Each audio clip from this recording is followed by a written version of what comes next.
welcome. We are very blessed to start Ramadan 2025 off in the company of our beloved teachers here at Tayseer. In the coming days, we'll be hearing from each of our teachers who will be speaking on the topic of Ramadan, and they'll be giving us words of advice to carry us through this blessed month. And today we have Dr. Michael Abdullah Dann. He's a core faculty member here at Tayseer, and he's graciously given us some time in the middle of this very busy semester to reflect on Ramadan. Thank you so much for joining us, Dr. Dann. How are you doing? Good, thank you. Jazakallah khairan, Natia. Thank you for having me.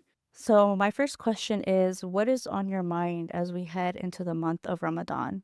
بسم الله الرحمن الرحيم والصلاة والسلام على سيدنا محمد وعلى آله وصحبه من تبعهم بإحسان إلى يوم الدين. The beginning of the month of Ramadan, I always like to return to the verses on fasting in Surah Al-Baqarah. And these verses are unique in a certain respect. In the Quran, Allah specifies purpose for all of the 5 pillars, but it tends to be in relatively brief terms. But in the case of Ramadan, in the case of fasting in Ramadan, Allah gives us 5 distinct goals and aims that the fast serves. So in that very first ayah, Allah tells us, يا أيها الذين آمنوا كتب عليكم الصيام كما كتب على الذين من قبلكم لعلكم تتقون. O you who believe, fasting has been prescribed for you as it has been prescribed for those before you, in order that you may attain taqwa. So the first purpose enumerated is taqwa. And then towards the end of the verses, Allah gives us 4 other reasons. يريد الله بكم اليسر ولا يريد بكم العسر. Allah wants for you ease, and He does not want for you difficulty. So ease is another purpose. وَلِتُكْمِلُوا الْعِدَّةِ, and in order that you complete the appointed term, the third purpose. وَلِتُكَبِّرُوا اللَّهَ عَلَى مَا هَدَاكُمْ, and in order that you magnify Allah for having granted you the gift of guidance. وَلَعَلَّكُمْ تَشْكُرُونَ, and in order that you may be grateful. And we always come to the Quran, we come to the month of Ramadan in a new state. Whatever we are going through, the ayahs are always going to hit us in a different way based on the state that we bring to the Quran in that moment. So that's generally how I like to simply open the month of Ramadan, is with reading and reflecting on those verses. For me, this year in particular, the reading of those verses merged with something that has come up in a couple of different respects for a variety of reasons. Some of it due to subjects that have come up in class as I'm teaching, and for other reasons as well. I've been thinking about those verses in connection to the concept of fitrah. The ulama define fitrah in different ways, but they essentially boil down to the natural human receptivity to divine guidance, the natural human receptivity to belief in Allah, the natural human desire to know Allah, to be close to Allah, and how that natural receptivity is perfectly aligned with the deen of Islam. And so I've been thinking about those 2 things together, and of course, Gaza is also on my mind. And so that's kind of, I think, the groundwork for the discussion, if you will. Thank you so much for sharing. You quoted that fasting is an obligation. What is gained by focusing on this obligation, and what is the ultimate goal? So the first thing that Allah said, كُتِبَ عَلَيْكُمُ الصِّيَامُ, fasting has been prescribed for you. كَمَا كُتِبَ عَلَى الَّذِينَ مِنْ قَبْلِكُمْ. And that is significant in and of itself. In other words, fasting in the various forms that it takes is essentially a universal phenomenon, right? It exists in the messages of previous prophets and other religious communities and so on. And that, again, we can link back to the idea of fitrah. We can tend to view the acts of worship that we perform in terms of obligation and in terms of how-tos, and sometimes even at the expense of the purpose.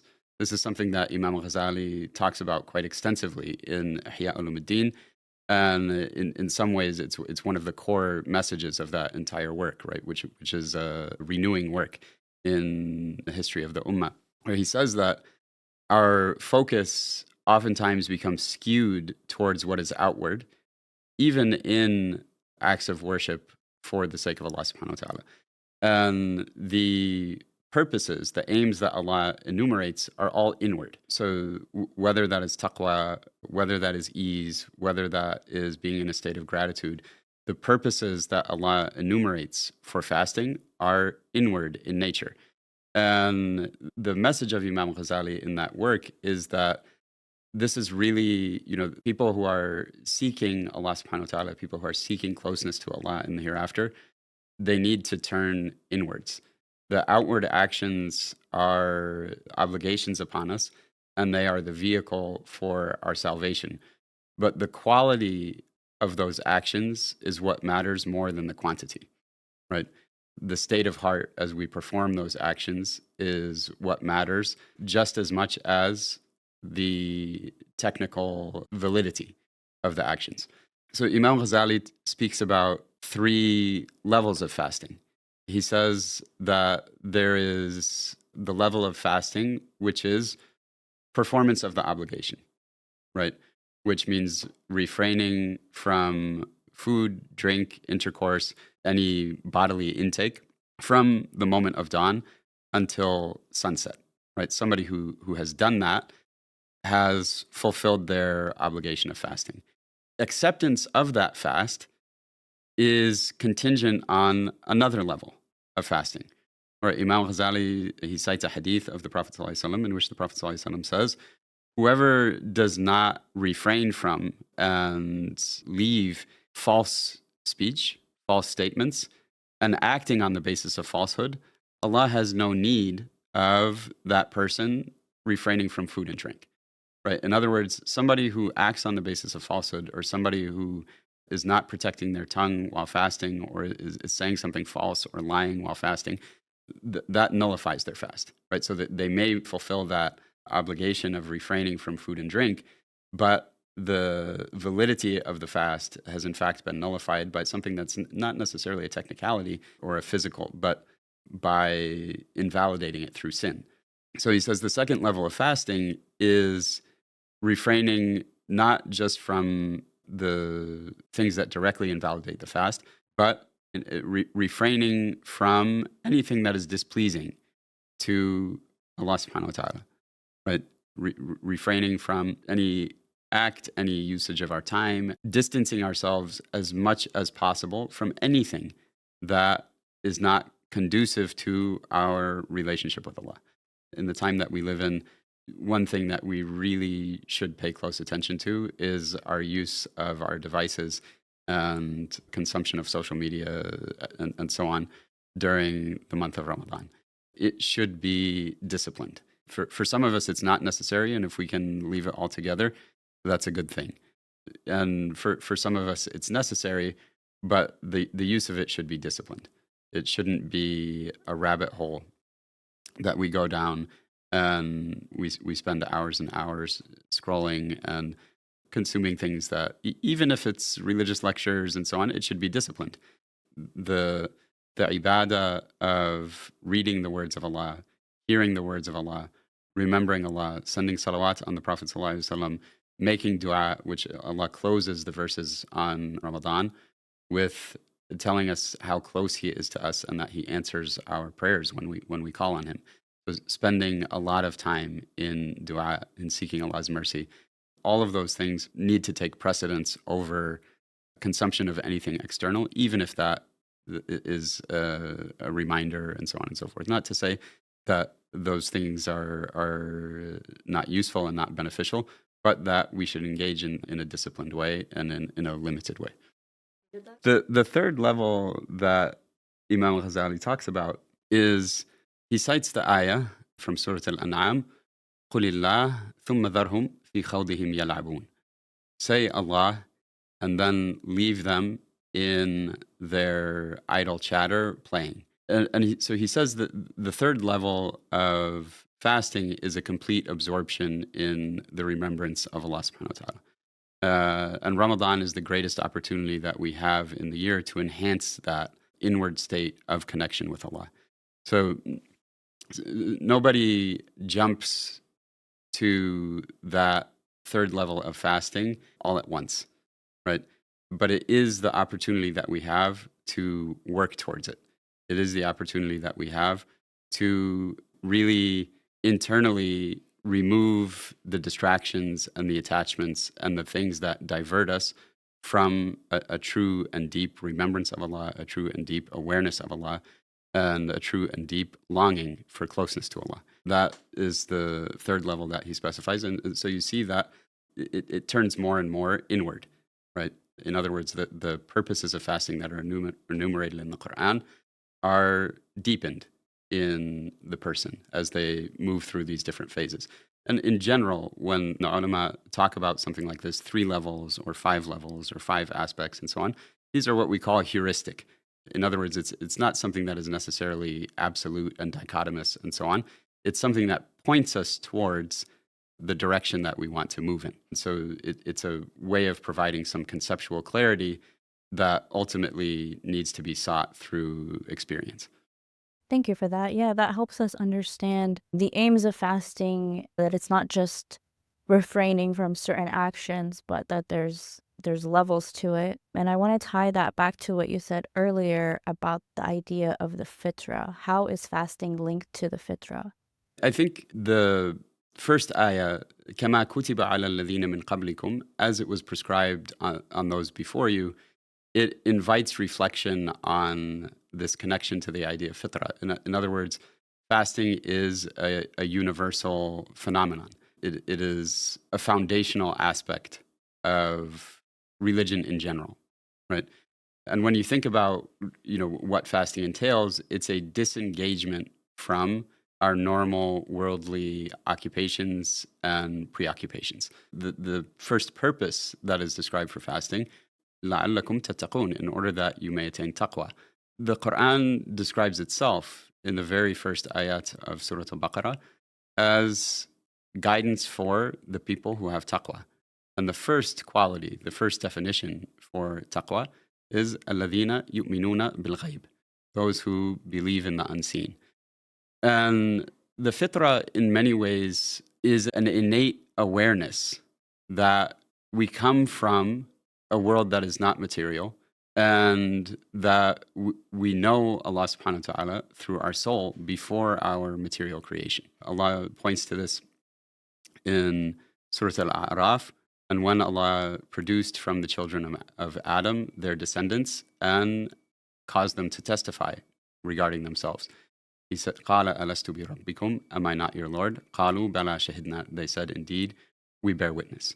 So that awareness is innate to every human being that comes into the world.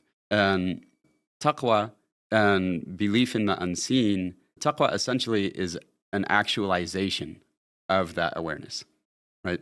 That we become more and more aware of how our choices and our actions impact our relationship with our Creator. That's one way that we might define taqwa. And that awareness leads us to be more and more careful and conscious in our choices and in our actions. Taqwa is an actualization of fitrah, right? If fitrah is an innate awareness of our relationship with our Creator, it's an innate awareness that that's where we come from, and that's ultimately where we return to. Taqwa is living on the basis of that awareness, day by day, moment by moment, month by month. And so Ramadan, again, is the greatest opportunity that we have in the course of the year to deepen that awareness and to really connect with our fitrah. That is the first essential connection regarding the relationship between taqwa and fitrah. When we connect this to the other purposes that Allah enumerates for fasting, يُرِيدُ اللَّهُ بِكُمُ الْيُسْرَ وَلَا يُرِيدُ بِكُمُ الْعُسْرَ. Allah wants for you ease, and He does not want for you difficulty. There is something counterintuitive about this. Of course, fasting entails difficulty. Of course, refraining from food and drink throughout the entire day entails a type of difficulty. But essentially, what Allah is saying is that the ultimate outcome of that difficulty is ease, right? The person who fasts is going to have more ease in their affairs and in their relationship with Allah subhanahu wa ta'ala than the person who does not fast. And this is a core concept that exists throughout the Quran. عَسَىٰ أَن تَكْرَهُ شَيْئًا وَهُوَ خَيْرٌ لَكُمْ. It may be that you dislike something. It may be that you hate something. And it is, in fact, good for you. And that is the levels of awareness that are connected to that idea are some of the most difficult things to actualize for a Muslim. The Prophet ﷺ, one of the things that we see in his sunnah, and it's very clear in the Quran as well, but one of the sunnahs of the Prophet ﷺ is to transform the perceptions of his companions. When Aisha, may Allah be pleased with her, gives away the vast majority of an animal that has been slaughtered, she says, none of it remains except the shoulder. Right? It's only the shoulder meat that is remaining. And the Prophet ﷺ tells her, no, all of it remains except the shoulder. Right? In other words, if you look at this from the vantage point of reward in the hereafter, what remains is what you gave away. And we see this again and again and again in the sunnah of the Prophet ﷺ, that he wants to transform our perception of the world from what is immediately apparent to what is real when the unseen is taken into account, right? And that can be transformative really at the deepest level. This is where, when we talk about what is happening in Gaza and why so many people have become Muslim through that, this really is at the core of it. Because for someone who grows up in a society that its governing philosophy is materialist in nature, to see people go through that level of devastation and that level of absolutely horrific repression and slaughter, and to react with Alhamdulillah, to react with, oh Allah, I praise you for the martyrdom of my children. Allah, I praise you for the martyrdom of my family members. Allah, I praise you for whatever absolutely meager existence in a material sense that is being eked out in the midst of the utter destruction and deprivation, even from water. It demands a question in a very immediate sense. How are these people able to endure that and to respond with that level of faith? It's the connection of two fitrahs. A fitrah that has not experienced something like that. So the Prophet ﷺ says that it is our environment that transforms our fitrah. And for us in the West, to be frank, it is badly disfigured, right? That connection to the unseen, which was understood by humanity at large throughout history. But that connection to the unseen is severed, even sometimes in religious circles, right? So people adhere to a religion, they have a religious identity and so on, but it remains very superficial in its view of the world and in its view of what religion means. That's a phenomenon in the West as well. So either it's outright materialist or it's deeply influenced by materialism. And so our fitrah, it grows up in this environment, and then it's confronted with the fitrah of someone that is not disfigured and is completely intact and is deeply aware of the unseen, deeply aware that the meaning of my existence is not limited to what happens in the material world, that the significance of all these events goes far, far beyond what is apparent. And what is apparently loss is, in fact, such a huge gain. There's a brother here in the community in Knoxville who had a dream of his mother who passed away a few years ago. And she was a righteous woman. And in the dream, she told him the people of Gaza, as they are entering paradise, are so, so beautiful. The people of Gaza live with that awareness. And they live with the deepest level of submission to Allah subhanahu wa ta'ala. And so when someone sees that, it speaks to their own fitrah. It speaks to, I'm aware of this too. I'm aware that this is a potential that Allah placed within the human being. I'm aware that the meaning of my existence is not limited to what is material. I'm aware that my own humanity demands a response to this situation where people are being treated in such a completely and deeply inhumane way. Simply connecting fasting in this month of Ramadan to this deeper awareness of the unseen and understanding that we really need to transform our perceptions. Whether Muslims in the West or non-Muslims in the West, we need to transform the framework through which we interpret our experiences and interpret the world. And that framework needs to be vast enough to really reorder how we think about something like what is happening in Gaza. Thank you, Dr. Dan. That really changes our perception and kind of reorients us when we look at immense suffering. I think this gives us a really good reframing. And it sounds like the act of fasting and the act of depriving ourselves is somehow linked to this idea of also just freeing ourselves. Did you want to expand on that idea? The scholars of the spiritual path, one of the things that they focus on is attachments. What are we attached to? For most of us, we have many, many layers of attachment to created things. We depend on created things. We put our hopes in them. We view them as a goal in and of themselves, and so on and so forth.